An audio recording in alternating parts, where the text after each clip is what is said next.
All right, so we'll also be meeting over Zoom on Friday, okay? And that's when we'll also take our quiz number 1. Now, you should have been hopefully reading the textbook. The first 4 chapters of the textbook are going to be quizzed on Friday. So make sure that you've completed reading it. You'll know where all the definitions are, all the concepts are. Please don't rely on the PowerPoint slides. That's not good enough. You have to actually read the textbook. Okay. Can some more people turn your videos on so I can see you? Thank you.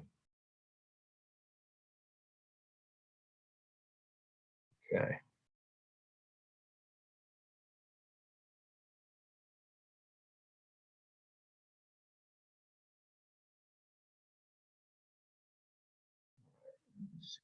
Here.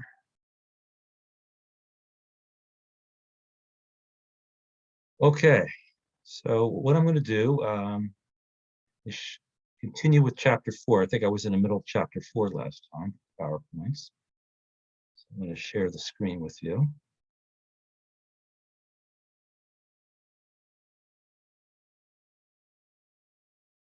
Okay. I apologize for the way this is formatting on here. Let me see if this helps. There we go. Good. All right. Now, some of this I covered last time, but I do want to review some of it. And we're going to be covering the rest of chapter 4 and the first, I'd say a little more than half of chapter 5 today. And then on Friday, we'll finish chapter 5. The schedule is for next week that we'll have a second quiz on chapter 5 on Monday. Excuse me, on Wednesday. And if we're meeting in person, then the quiz will be taken on your own on Canvas on that day. I'll allow you to take it anytime during the day. But quiz number 1 on Friday will be during class. Okay? Last 20-25 minutes of class. All right. So here, all people are coming in late. All right. So what we were talking about last time is the different terms that we use in statistics, especially when we do different types of studies, whether they are observational or experimental. A unit is defined in the textbook as a single person that's going to receive a measurement. We're going to be asked a question, survey. Now, the population is, of course, the entire collection of these units from which we select a sample from, right? So we have to define what our population is, and before we take any sample from the population. So the sample is a collection of units we actually measure or collect. It's a subset of the population. Now, as I said last time, many times the population, there's no list out there with everybody in the population. So we have to come up with something that approximates the population, and that's what's called a sampling frame. This is important to remember for quizzes and tests, that we actually sample from a sampling frame. All right. It may, if we were interested in having in our sample individuals to answer survey questions, the sampling frame may be households. We may be sampling households and getting our individuals that way because we don't have a list of actual people in the population. All right, sample survey, we know what that is. That's just the group of people that are actually going to be measured. A special type of survey is called a census, when everybody in the population is measured, but that's typically unrealistic. And then I gave this example last time. The Bureau of Labor Statistics is a federal government agency. In this case, they visited 60,000 households, and they came up with estimates of the number of people who were unemployed. So the people that are units, the people that are in the labor force are the units, the adults in the labor force. Population is of all adults in the labor force. Now, the sampling frame in this case is not the same as the population. Notice the population is all adults. The sampling frame is households. So in other words,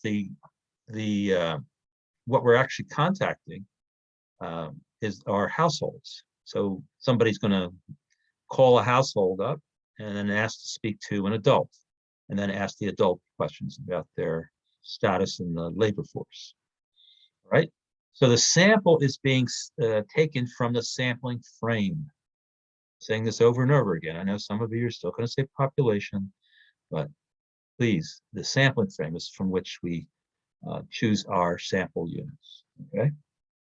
All right. Continue. Now, this slide we haven't seen before. Many people, when asked about sampling, if they had never taken a course in statistics, would think that if you had a sample of 1,500 people and asked them questions, and the entire population was, let's say, is 10 million people, they would think this is too small. 1,500, they say, yeah, way too small. You need more than that. Maybe you need half of the population. But in reality, you can have a very small sample relative to the size of the population, because you can get pretty close to the actual value of the population variable that you're measuring.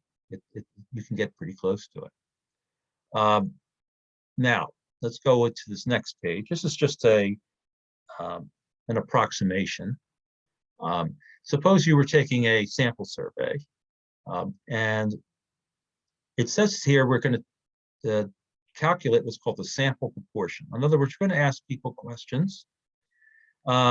Maybe it's a question about which candidate would you like to support for the next election. Okay, so so many people are being asked the question, and then we count the number of people who, let's say, are interested in voting for candidate A, that person, as opposed to candidate B or other candidates. And then the proportion is just the number of people that say candidate A divided by the total number of people we ask the questions. So that's what we mean by sample proportion. It's the proportion of people in the sample who would vote for candidate A. Now, if we have a small number of people in our sample relative to the population, let's say 1,500 people are in the sample, 10 million people are in the population. Now, the question is, how close is your sample proportion to the real, true population proportion?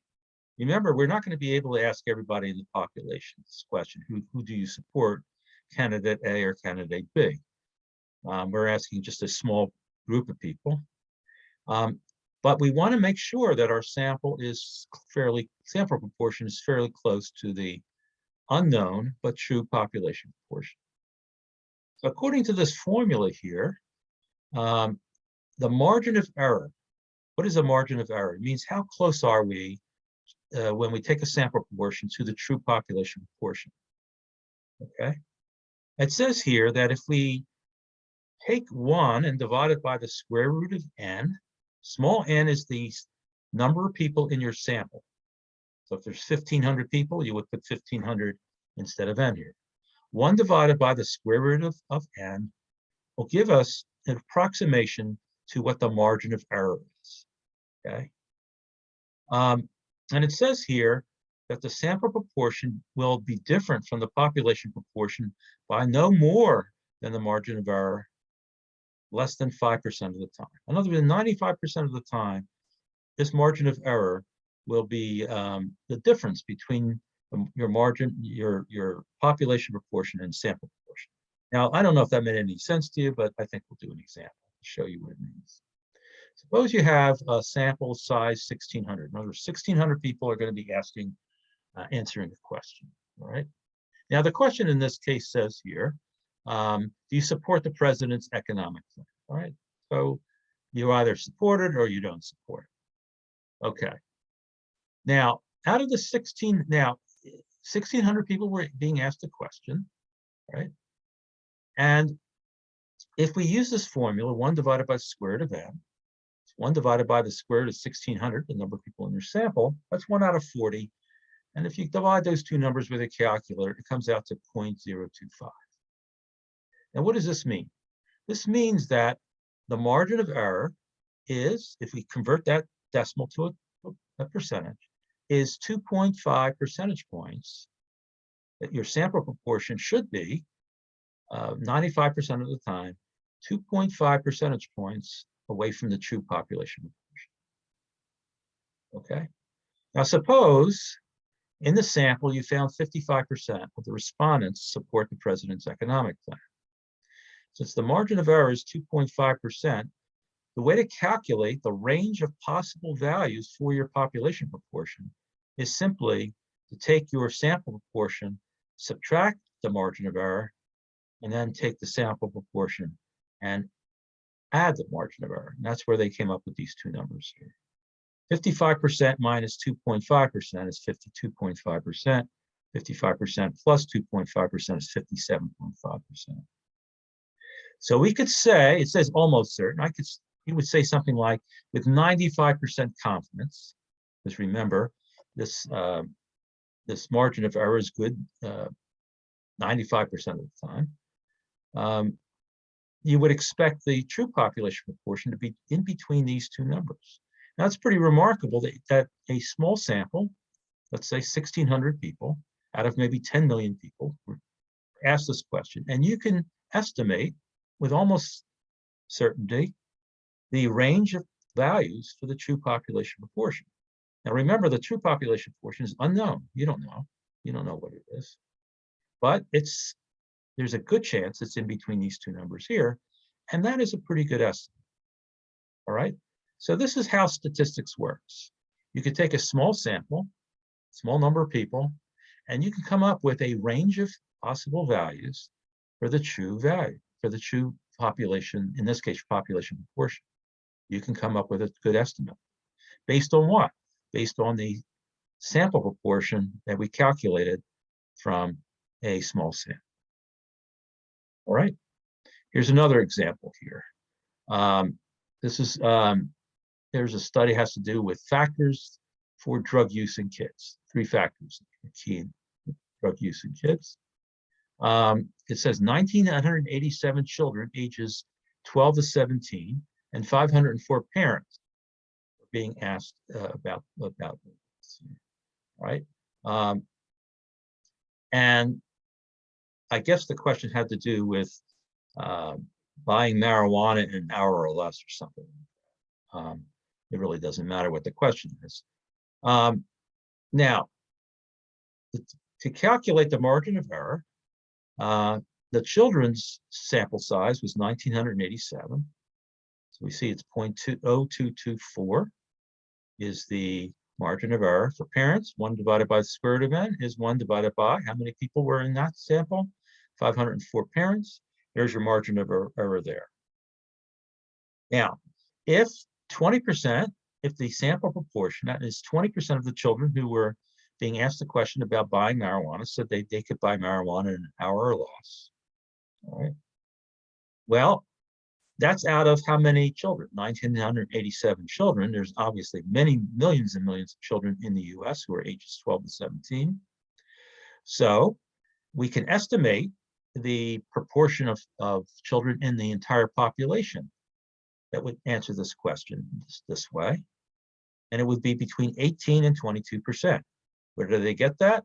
Well, 0.0224 is approximately 2.2%. And you know, they rounded here a little bit, but if you take your 20%, the sample proportion, and subtract 2.2%, you should get 17.8%. But again, the book rounds it to 18%. And then add that 2.2% to 20%, you should get 22.2%. That's where they get these range of values. So they're saying here that you're almost certain, very confident, 95% confident, that the population of all teens between 12 and 17 would answer this question. 18%, between 18% and 22% of all teens would answer this question. Right? So this is a way of estimating a population proportion. And how do we do it? We take a sample proportion and we add and subtract a margin of error. And how do we calculate the margin of error according to this book? We use a special formula, 1 divided by the square root. Okay. Are there any questions about that? This is just an estimate. Now, later on, when we actually do this type of work, we're going to actually use a simulation software package called StatKey. And I'll show you how this actually, why this approximation formula works. Okay, we're going to use a simulation software to show that. We'll get to that a little bit later in the course, more like in April. All right. So why do we want to do sample surveys? Number one, a census is not feasible. We can't contact everybody. Number two, it's fast. Number three, we can get very accurate information if we're focusing on a small group of people. Now, what type of sampling do we do? All right. How do we sample people from the population or from the sampling frame? How do we do it? Well, the way that we do it is what's called a sampling, probability sampling. We use a probability sample. And what does that mean? That we randomly select people from the population or from the sampling frame to be in our sample. We don't just pick anybody. We don't pick volunteers. So we have to use some sort of random sample, right? Now, random sampling in general means that everybody in the population has an equal chance to be in the sample, equal probability to be in the sample. That's what we mean by probability sampling. The simplest type of probability sampling is called simple random sampling. Okay. And the way to define a simple random sample is, let's say we are going to have a sample of size 100. And so we're going to have 100 people in our sample. If we do simple random sampling, what it would mean is that every group of 100 people that could be randomly selected from the population would have an equal chance of being selected as the sample. All right, that's what we mean by simple random sampling. What do you need? You need a list of units and you need some random numbers. All right, calculators create random numbers, computers create random numbers. In this course, we don't worry about random numbers. We just know that we use them to select people from the population. Okay. All right, so here is a example. Suppose there's 200 students. That's obviously not in your class, but suppose in a larger college, maybe a state college, big state college, there would be 200 people in a stat class, statistics class, right? And you want to take a simple random sample of 25 of the students. So your sample size is going to be 25 students. Now, why are you picking 25 students? Because that, based on the amount of time you have and your resources, you only have time to actually ask 25 students some questions in the survey. So you pick 25. What is the margin of error? Well, the margin of error is going to be pretty large in this case here, because 1 divided by the square root of 25 is 0.2. So your whatever results you get is going to be, the margin of error is going to be 20% off. That's a big margin of error. So here's a case here where the margin of error is too big, but that's what it is in this case here. All right.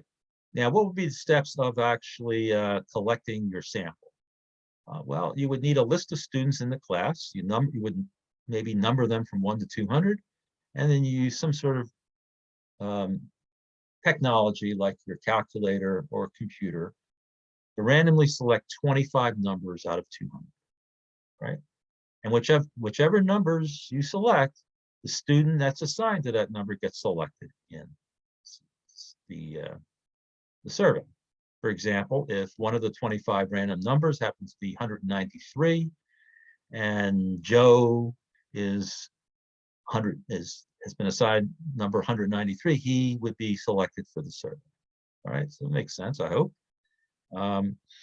Then you would locate and interview the people on your list of 25 that were selected randomly. Okay, and that's how you do it. It's simple. Simple random sampling is simple. Now, here's the problem with simple random sampling. Many times your population is not just in a school, but they're scattered all over the place. It could be people scattered all over the country. Okay, so there would be other ways that might be better to select people in your sample, and it would still be random sampling. And here are a list of some of them. So I'm just going to mention what they are, and you're responsible for the definitions for these. Okay, so I should make that clear to you. Now, what is stratified random sampling? Well, if you have a population, let me give you an example. Let's say you have a school district, high schools. Let's say there's 4 high schools in a school district. 3 of them are fairly large high schools, maybe 3,000-4,000 each in terms of the number of students. And then you have a small high school, maybe a couple hundred students in that high school. Now, if you did a simple random sample, let's say you wanted 100 students be in your sample. If you just randomly selected through simple random sampling from all the students in that school district, there is a possibility that that small high school wouldn't be represented very well. It's even conceivable that no one will be represented from the small high school because it's so small. So what do? Well, you divide the population into groups, in this case, into 4 high schools. So there would be 4 groups, or strata, as they call them. And then within each of the groups, you do a simple random sample, right? So that ensures that every group in the population gets represented in the sample. That's the whole idea. This is called stratified random sampling. Now, what's the advantage is that not only do you have information about the entire population, but you also have information about each of the groups. Right? So you get more accurate estimates. This is called, so just remember that you divide your population into groups. You have to make sure that each of the students are in one and only one group. And then you do a simple random sample within each of the groups. And that way each of the groups are represented in your sample. Now, cluster sampling, you have to distinguish that from stratified sampling. Cluster sampling, you do the same thing. You divide the population into groups. In this case, you call them clusters. But instead of taking a simple random sample of all the groups, what you're doing is you're taking a simple random sample of the groups. In other words, let's say the population is divided into 20 groups, or maybe there's 20 schools in a school district, and let's say they're approximately the same size, okay? But you don't have the time and resources to go to each of the 20 high schools. Maybe they're miles and miles apart. So what do? Well, you take a random sample of the schools. In other words, you're not going to go to every high school. You'll just randomly select maybe out of the 20 high schools, maybe 5 of the high schools. And then you choose all the students within those 5 high schools. So in this case here, you do a simple random sample of the groups, and then everybody in those groups would be in the sample. So what's the big advantage? You only need a list of the groups. You don't need the list of all individual units. That's why many people do cluster sampling. Okay. All right. So that's an example. And they give the example here in the bottom of the page that a college has 30 dormitories. Each dorm has 6 floors. Therefore, there's 180 floors, all right, form the clusters, okay? So you have 30 dormitories scattered all over a campus. Each dorm has 6 floors. What can you do to get a random sample? You could do cluster sampling, where each of the 180 floors is considered a cluster, and you take a random sample of floors. Maybe you select 30 of those floors randomly, and then you ask all the students on those selected floors the questions that you want to ask them. That's called cluster sampling. Systematic sampling is another type. This is a case where you have a list. You have basically a list of people, And instead of reading, let's say you have a online phone book and you want to select maybe 100 people from the phone book. Well, how do you select the people from the phone book? Well, if the phone book is alphabetized from A to Z, well, you don't want to select the first 100 because those might be just the A's and the B's. What you may want to do is do what's called systematic sampling.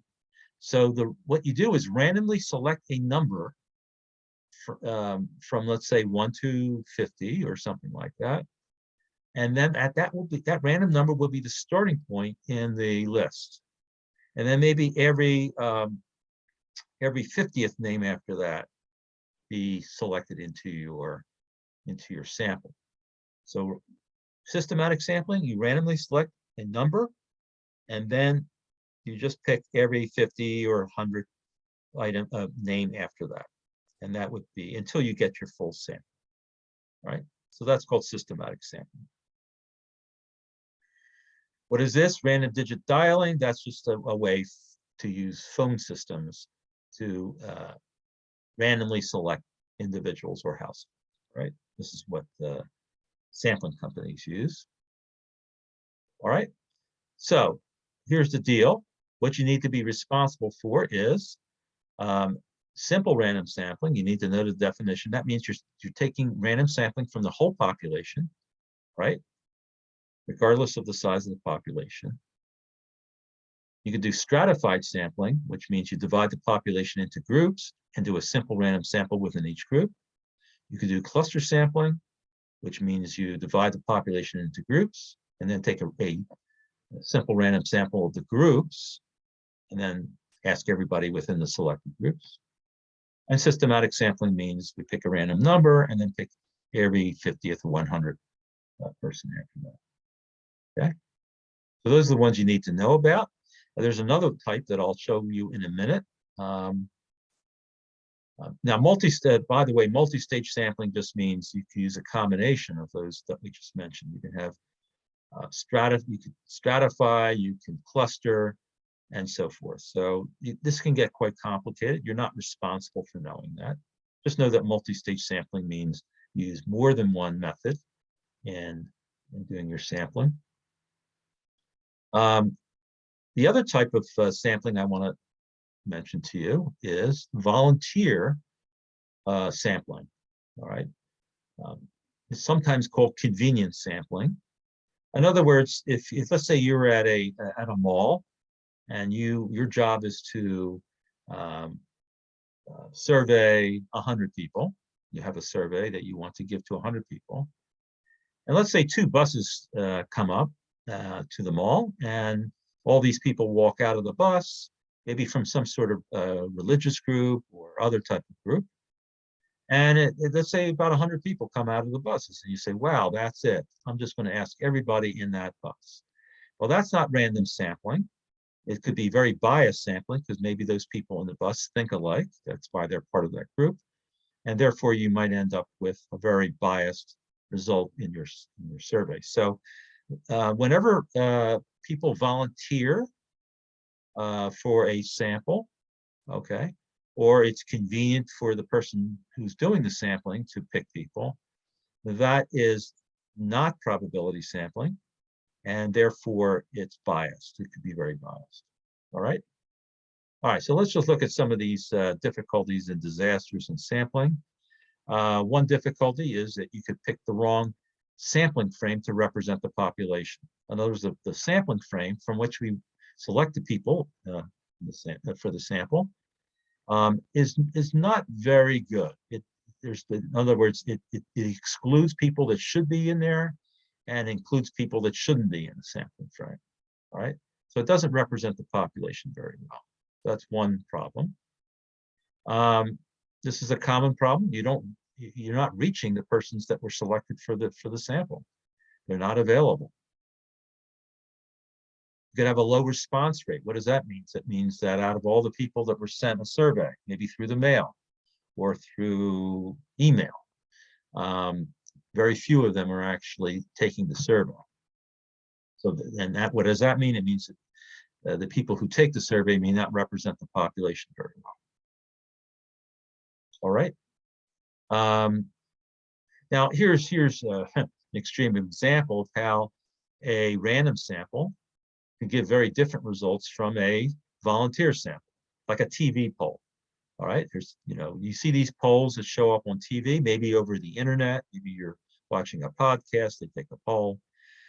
Almost universally, these types of polls are volunteer polls, so they're not real. They can be very biased. So a question is asked: do you support the president's economic plan? According to this TV poll, 42% say yes, 58% say no. Nobody is unsure. But if you do a random sample, notice that, and this should represent the population better. Notice it says 75% say yes, 18% no, and 7% say I'm not sure. So it gives completely different results sometimes. Okay, so using a convenient sampling or haphazard sampling, you can get very misleading results. That's the whole. All right, and then they give this example here of presidential election in 1936. It's a very long time ago, right? That's 86 years ago. And who was running? The Democratic president, Franklin Roosevelt, and the Republican was named Alf Landon. Alf Landon was a business type person, supported. I think he was a governor of New York, but he was a kind of a businessman. One poll that was taken was through a organization called Literary Digest. And who read Literary Digest? It tended to be wealthy people who didn't like Franklin Roosevelt, because Franklin Roosevelt was for the poor people, trying to get people jobs and so forth, and the richer people weren't interested in that. So there was 10 million people. They sent questionnaires to 10 million people who were readers of this magazine and others. And anyway, only 2.3 million of those 10 million showed up, so it was a low response rate. So there was questions about how much this represented even the readers of the magazine. And they had very strong feelings that Landon was their person. They wanted change, and they predicted that Landon would win by 3-2. All right, 3-2 margin of victory. Well, there was another person, and maybe this name sounds familiar, Gallup. His name was George Gallup. Gallup is still around, not him, but the organization that he founded. He founded a company called American Institute of Public Opinion in 1935. All right, so his name was George Gallup.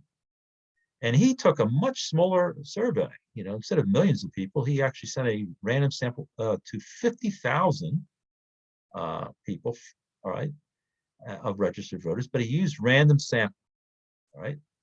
So the Literary Digest did not, and he used random sampling, and he predicted Roosevelt would win. And actually, his prediction was so good, it was margin of error was only 1%. So he had a much smaller sample than the Literary Digest, but because the Literary Digest was so biased, it gave wrong results.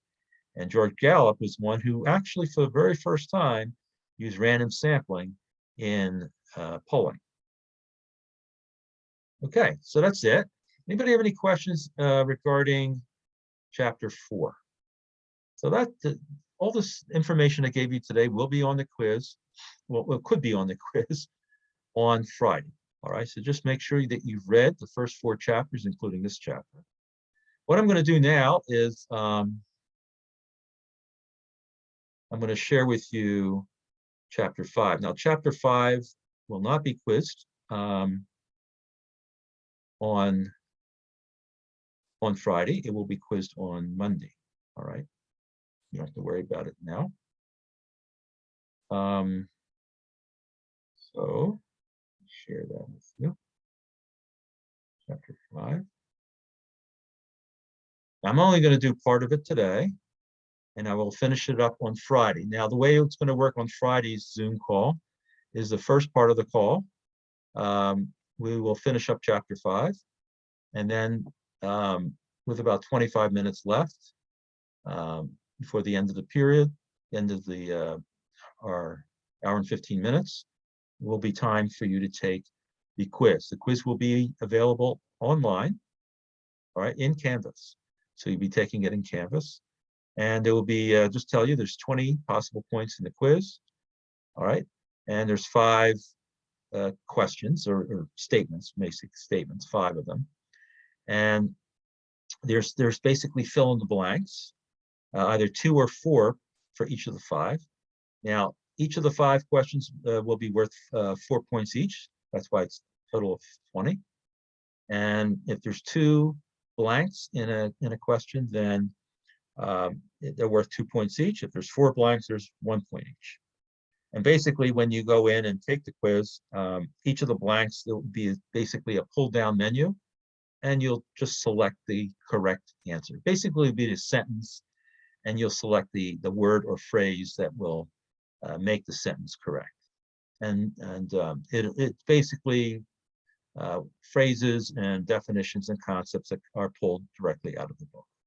All right, so make sure you read the book. Don't read it for the first time on Friday. Don't try to find things for the first time on Friday. That's a bad idea. That's how people do poorly on these quizzes. You should do very well in the quizzes. Now, because the quiz is taken at home, you can have the book open, but that is a danger. All right, don't think that you can just have the book there and look things up during the quiz. You will not do well. I can guarantee it. So make sure you've read the book, the first 4 chapters, before taking this quiz. All right, so this chapter has to do with the types of studies, which are called, in general, experiments and observational studies. So we'll start with these thought questions again. Second. All right. It says in a study to relate 2 conditions. And when they say conditions, they're looking at maybe two different types of treatments or something like that.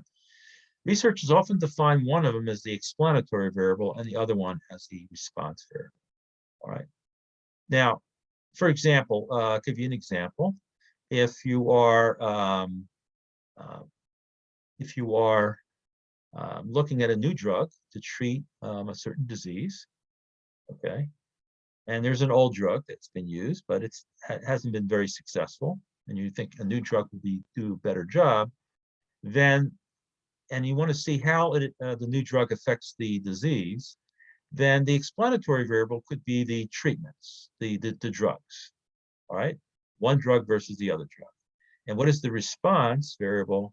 It's how well you do, how much better you do with that disease. Are you starting to feel better? Is the disease starting to go away? That sort of thing. So explanatory variable is basically the variable that we are manipulating, and the response variable is the variable that we're looking at the outcome. Okay.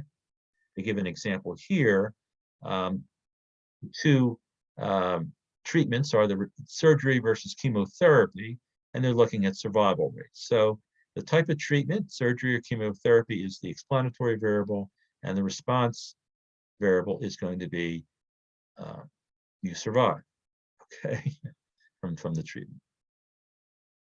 All right, now this is just general definitions of an experiment versus observational study. All right, this is about as simple as you possibly make it. All right, experiments, basically scientific studies in general are complicated, and have to be in graduate school to understand them. But on this level, as an introduction to statistics, this book and myself, we're trying to make it as simple as possible.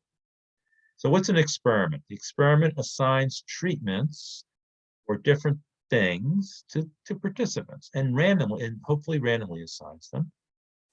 In an observational study, you just observe, all right, what they do naturally. The researcher is not manipulating anything in an observational study. So an experiment, researcher controls and manipulates. An observational study, they don't. All right. Now, it says here, give an example of a situation where an experiment would not be feasible for ethical reasons.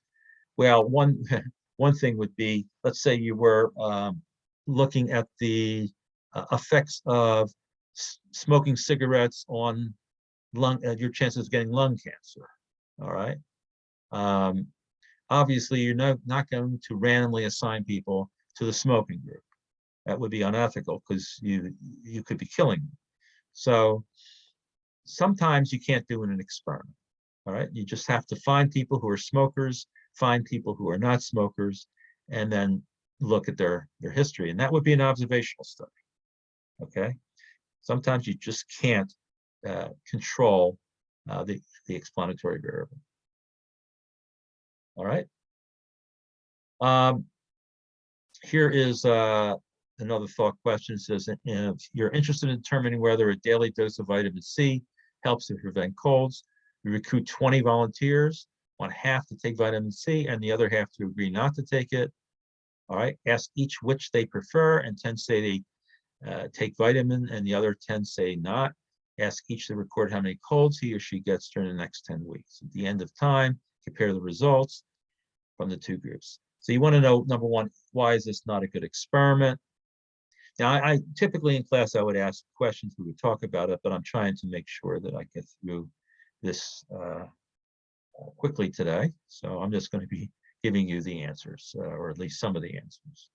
So number one, notice it was volunteers. Since we're recruiting volunteers, number one, because they're volunteers, they may not necessarily represent the population as a whole. So that's why, number one, it's not a good example. Number two, you're asking them, you're not assigning them. After you have the volunteers, you're not assigning them to the vitamin C group and to another group that doesn't take vitamin C. You're just basically asking them, which ones do you prefer? Now, it is possible that the reason why people aren't getting colds is not necessarily because of the vitamin C. Could be because the people who take vitamin C maybe just live a healthier lifestyle. All right. So there could be other variables out there that could be affecting the results. And so if you're simply getting volunteers, and also if you're simply asking them which one do they prefer, and then giving them that whatever they prefer, then you're not eliminating other possible answers to the research question. So what do? You randomly assign the participants to the two conditions. For example, if it was vitamin C versus something else, it doesn't matter what the people actually prefer. You randomly assign people to the vitamin C group. All right, just use a computer to randomly assign people. And then you randomly assign people to the other group. And what that does is it makes the two groups pretty much equal with regard to other factors that could be influencing the results, like your lifestyle and what type of diet you have and so forth. And therefore, when you do randomly assign people to groups, the change in the explanatory variable should be the cause of the change in the response variable. All right. Now, here's again the definitions. Explanatory variable is the one that may explain or cause differences in another variable called the response variable or outcome variable. All right. Here's a study that overall left-handed people die at a younger age than right-handed people. So what is the explanatory variable? It's whether you're left-handed or right-handed. You can call it handedness, right? And it has two possible values. You're either left-handed or right-handed.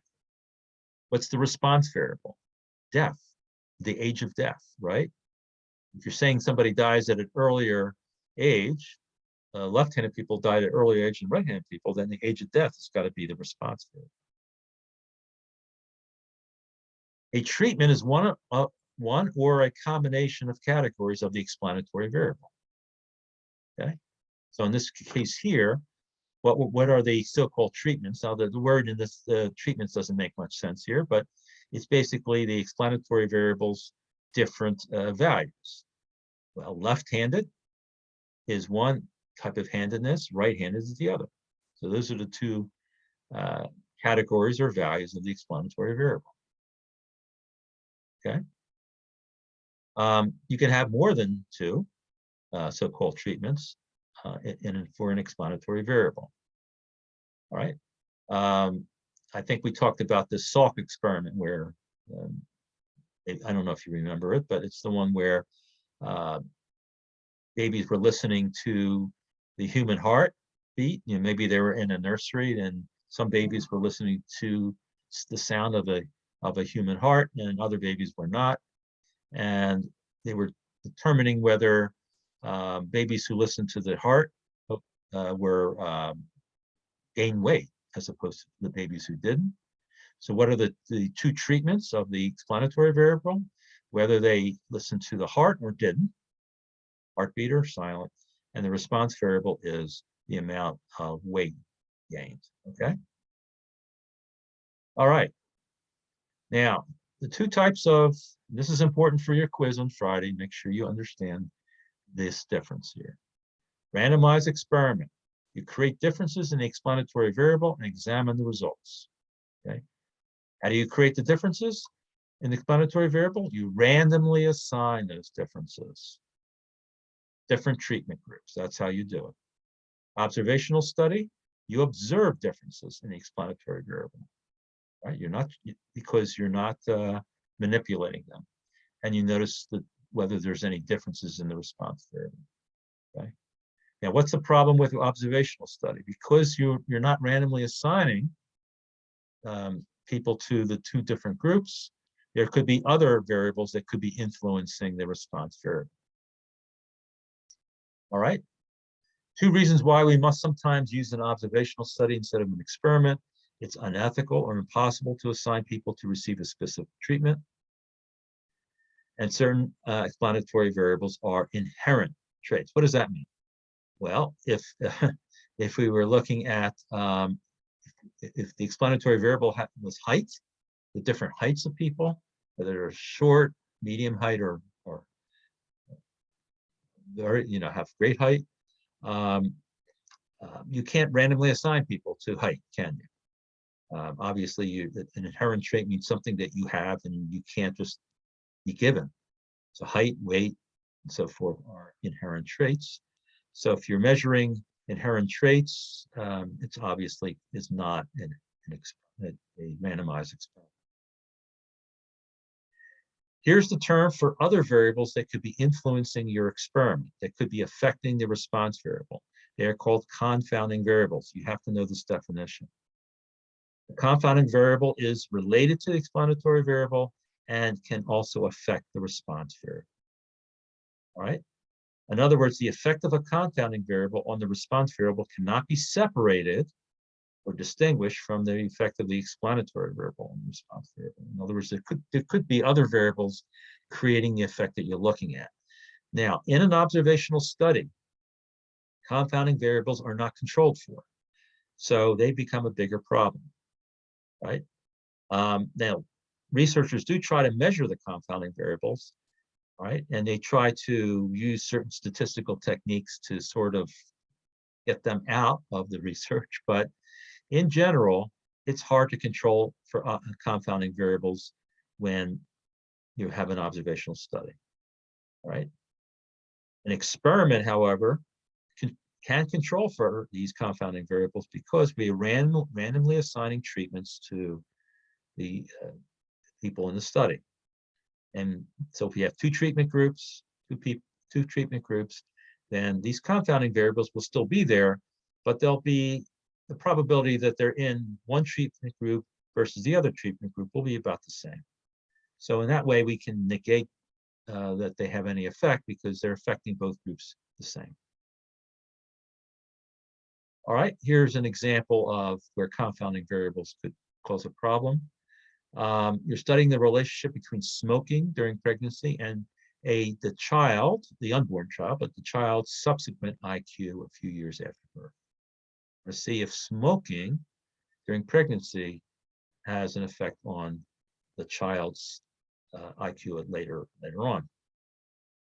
Now, what is the explanatory variable? Whether or not the mother smoked during pregnancy. What's the response variable? The IQ of the child later on. Now, can this be an experiment? Well, the answer is no, because smoking cannot be randomly assigned. You're not going to randomly assign smoking to somebody who's pregnant, all right? So this has to be observation. You have to basically ask a person, do you smoke, all right, while you're pregnant? And some people do. They shouldn't be doing that, but they do, all right? So this is going to end up being an observational study. So is it possible that other things could be influencing the IQ of the child later on? Well, obviously, yes, right? It could be the nutrition of the child, could be the levels of education of the child, could be maybe the income, because the parents can't afford to have nice books to read to the child and things like that. All right. So there could be these confounding variables that could be influencing the IQ of the child, and not necessarily whether the mother smoked during pregnancy. Only during an experiment can you control for these other variables, and in this case, you can't. Now, they mentioned here, this is a little more complicated. I don't know why they mentioned it in this book, because this is an introductory class, but they said here that sometimes there's an interaction between explanatory variables. So now we're assuming there's more than one explanatory variable on the response variable, and there could be an interaction between them, okay?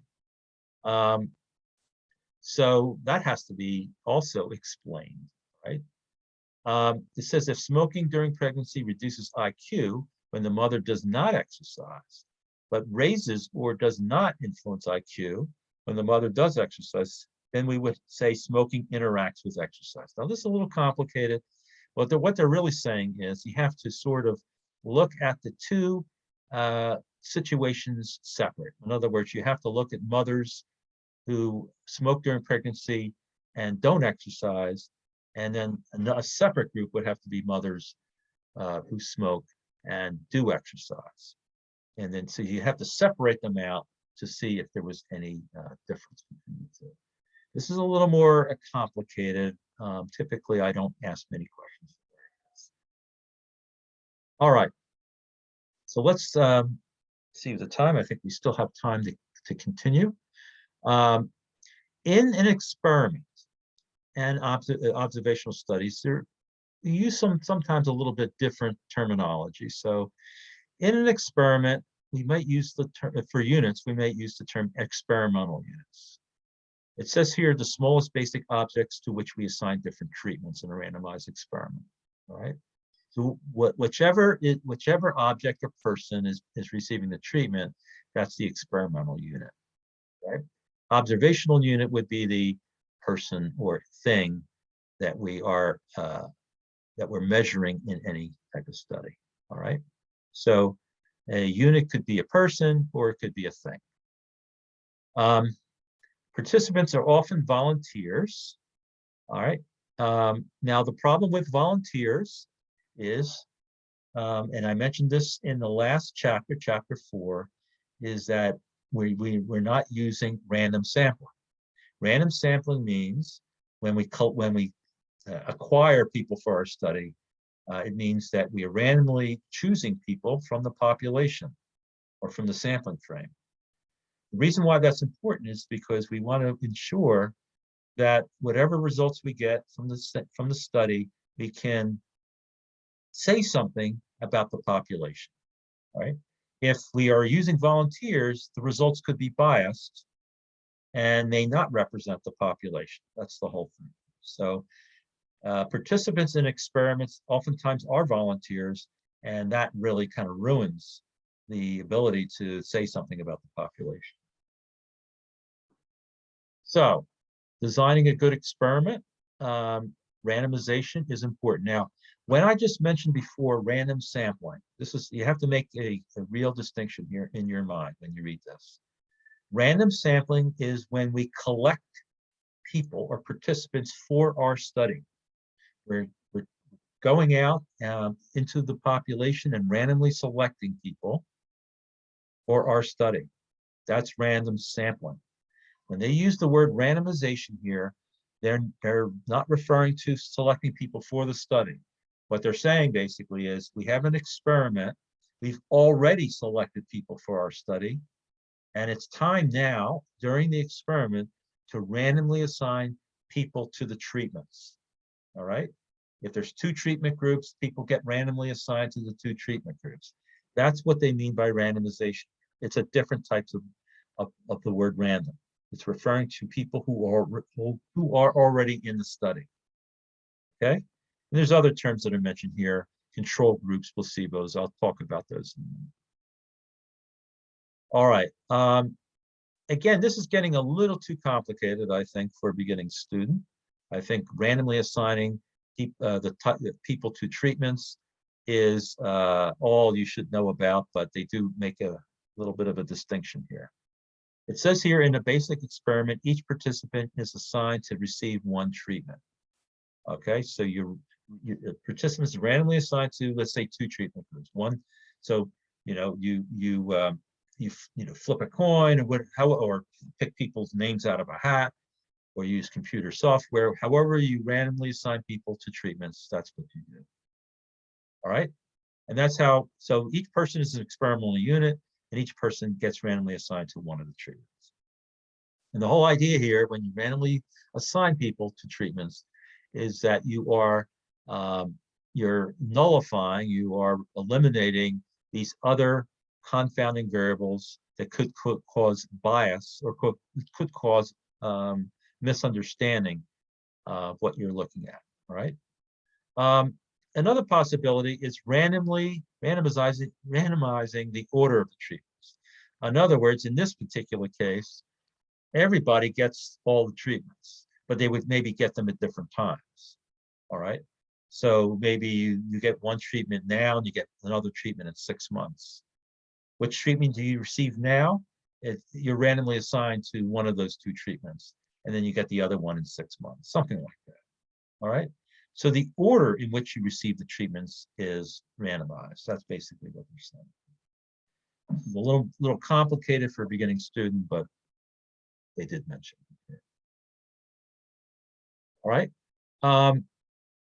Here's an example of randomly assigning people to, they want to see if meditation, or in this case, mindfulness meditation, enhances the immune system.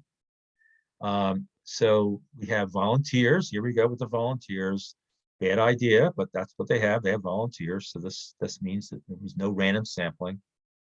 Now, once the volunteers were selected, the 25 of them were randomly assigned to the treatment group. In other words, they were trained in this so-called mindfulness meditation.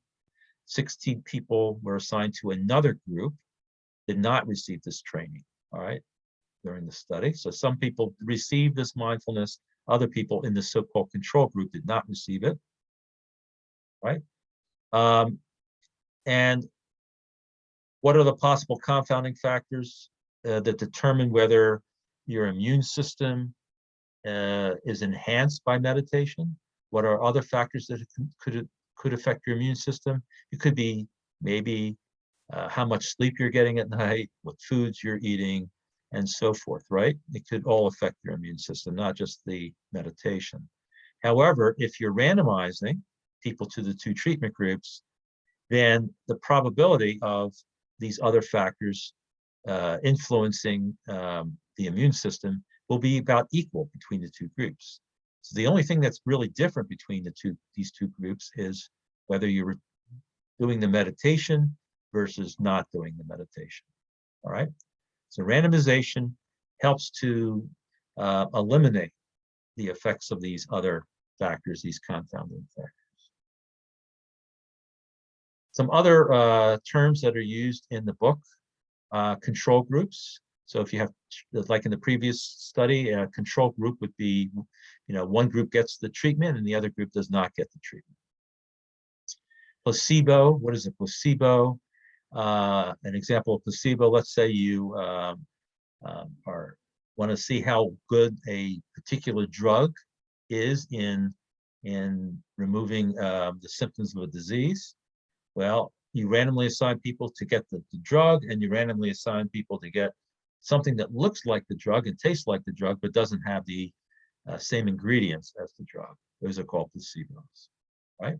And in that case, people don't know which one they're getting because the 2 pills look exactly the same. Blinding means that you are, that the participant and maybe even the researcher, they do not know who is getting which of the treatments. In the case of the pills, for example, the placebo, the active pill and the placebo, the participant doesn't know which one he or she is getting, and that's called blinding. Now, double blinding means the researcher doesn't know which person is receiving which treatment. Now, you might say, well, wait a minute, who does know? Well, somebody on the researcher staff, maybe an assistant researcher, keeps track of who gets what, but does not relay that information to the researcher. So the researcher is ignorant of who is getting which of the two treatments. So that's called double blind, when both the participants and the researcher do not know which treatment the participant's receiving. All right. These are just examples of different types of experiments. Here's an example here: which lowers cholesterol more, a special diet or a certain type of drug? Now, what did they do? They have three treatments in this case. They have the diet treatment, they have the drug treatment, which with a low-fat diet. Okay, so you have this special diet, you have just a standard low-fat diet with the drug, and then you have the standard low-fat diet with a placebo. All right, with a placebo. All right, so it says 46 volunteers. Here's again, problem with volunteers. Whatever results you get from the study, you cannot generalize it to the whole population because these are volunteers. Wasn't random, they weren't randomly selected. But anyway, once the volunteers were in the study, they were randomized by a statistician using a random number generator to these three treatment groups. Blinding, who's blinded in this case here? Researchers and participants both blind as to which drug they were receiving. But however, the diet is pretty clear.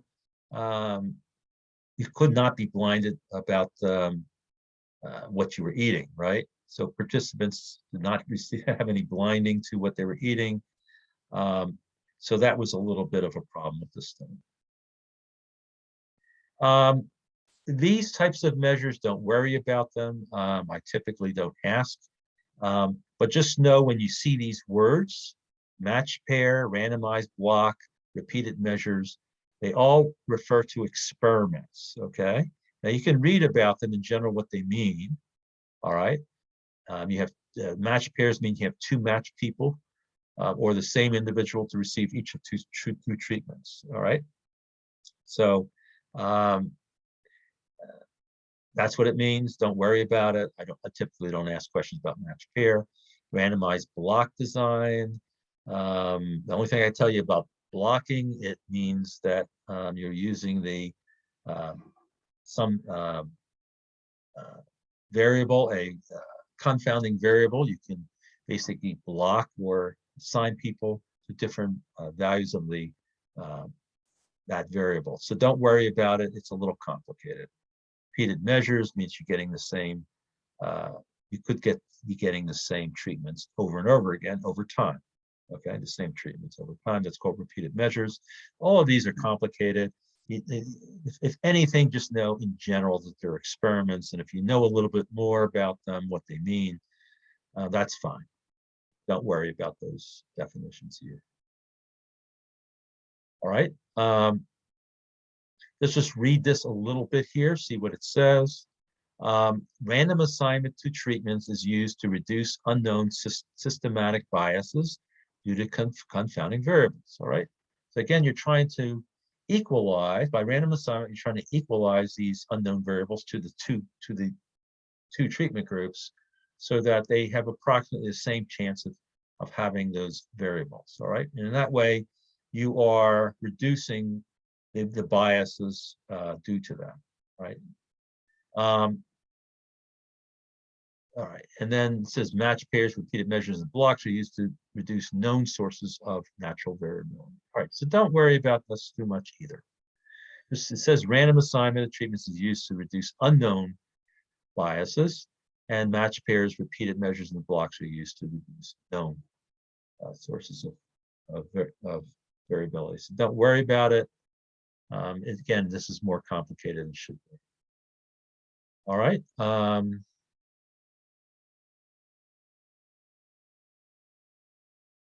Okay, so we're going to spend just a little bit of time on this, just a couple minutes on this, and that'll be it for today. And then the remaining 3 sections will cover in chapter 5. We'll cover on Friday. So just give me a couple minutes.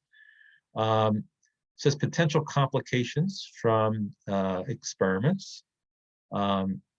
Variables connected with the explanatory variable can distort results because they may be actually causing the change in the response variable. That's those confounding variables, all right?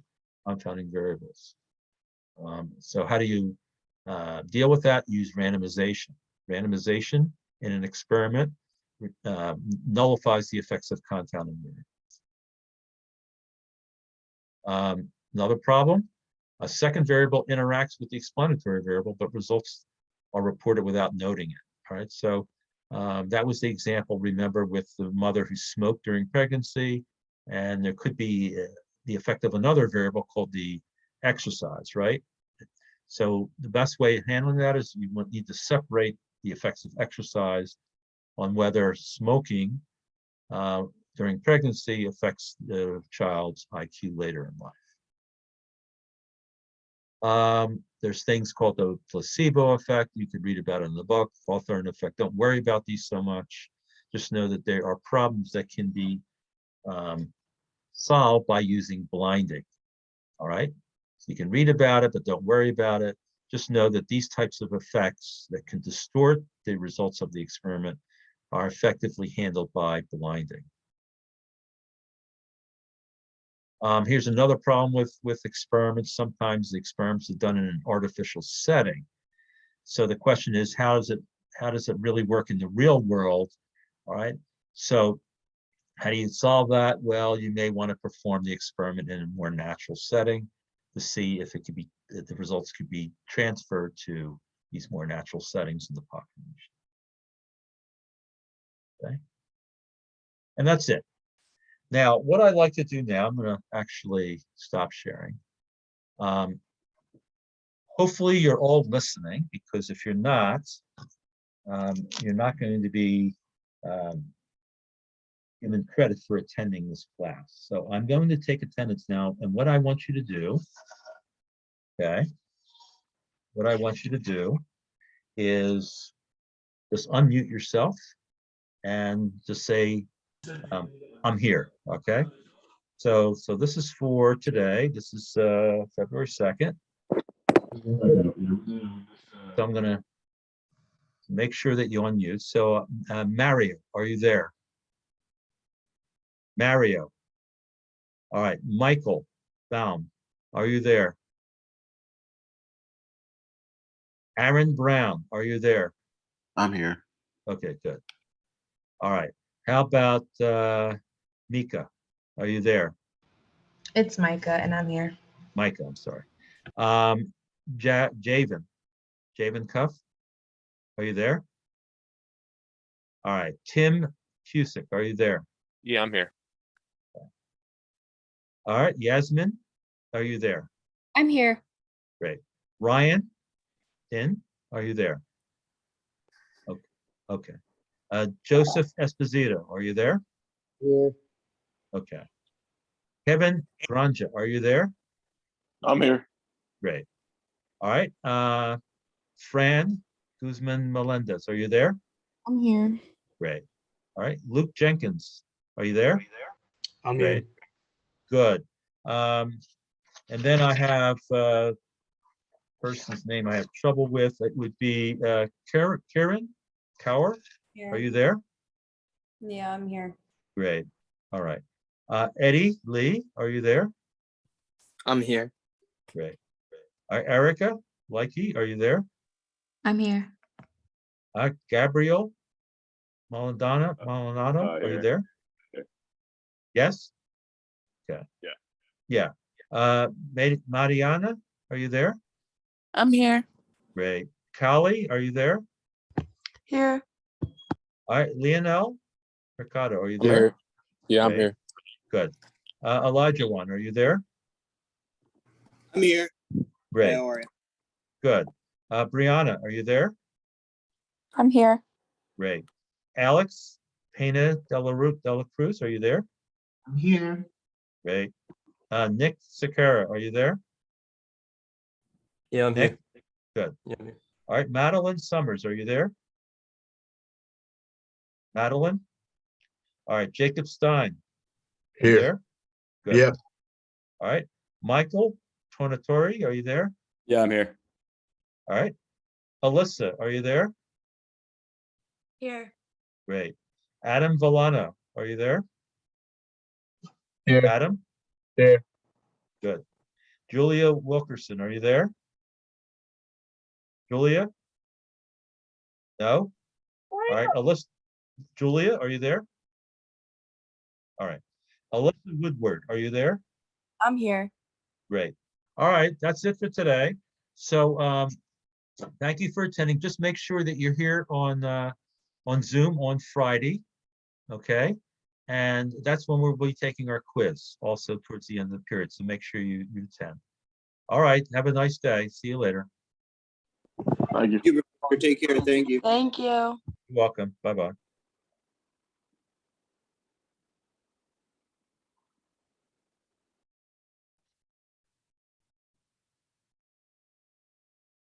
All right, Julia, were you signed off by any chance?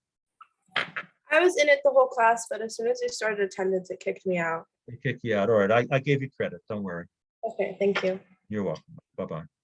Bye. All right, bye. Mario? It says Mario, but I don't have a Mario. Mario, are you there? Mario? You're not paying attention.